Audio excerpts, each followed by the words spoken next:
In today's video, I'm going to teach you how to open a Payhip store. We'll walk through everything from creating your account, to adding your first product, to seeing what your store looks like to customers.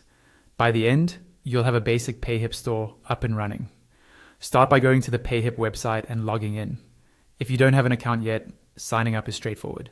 You'll just be asked for a name, an email address, and a password. Once you've created your account and logged in, you'll land on your Payhip dashboard. Look at the top right corner of the dashboard and find the Account option. Click on that, and from the drop-down menu, select Settings. On the Settings page, you'll see several tabs. Click on the one labeled Payment Details. This is where you connect the payment methods that will allow you to get paid. You'll see options such as Stripe and PayPal. Connect at least one payment method by following the on-screen prompts.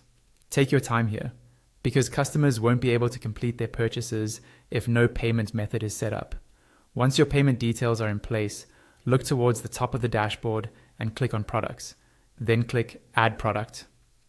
A new page will load, showing different product types you can create: digital products, courses, memberships, physical products, coaching services, and bundles.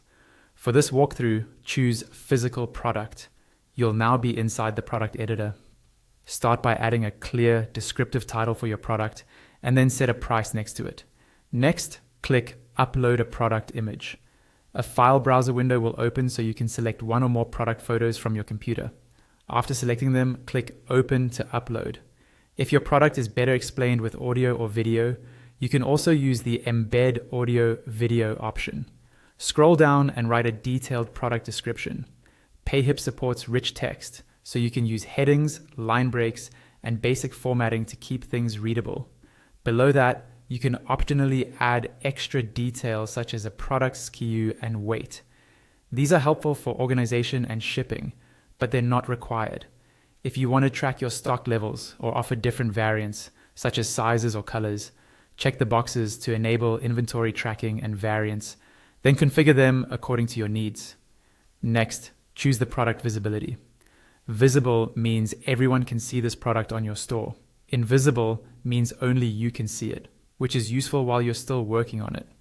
Unlisted means it won't appear in your main store listings, but anyone with the direct link can view it and purchase.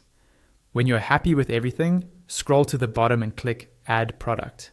Wait for the page to finish loading and confirm that your product has been added successfully. To see how your store is shaping up, go back to the top right and click Account again, but this time select Store Builder. Give it a moment to load. You'll now see your store layout with your new product included. This is also where you can customize the look and feel of your store, although we won't go into design changes in this tutorial. If you want to view your store exactly as a customer would, click Preview at the top right of the Store Builder. Once it loads, explore the pages, find your product, and check that the images, description, and price all look correct. You can walk through the purchase flow up to the payment step just to make sure everything is working as expected. And that's it. You've created a Payhip account, connected a payment method, added a physical product, and previewed your live store.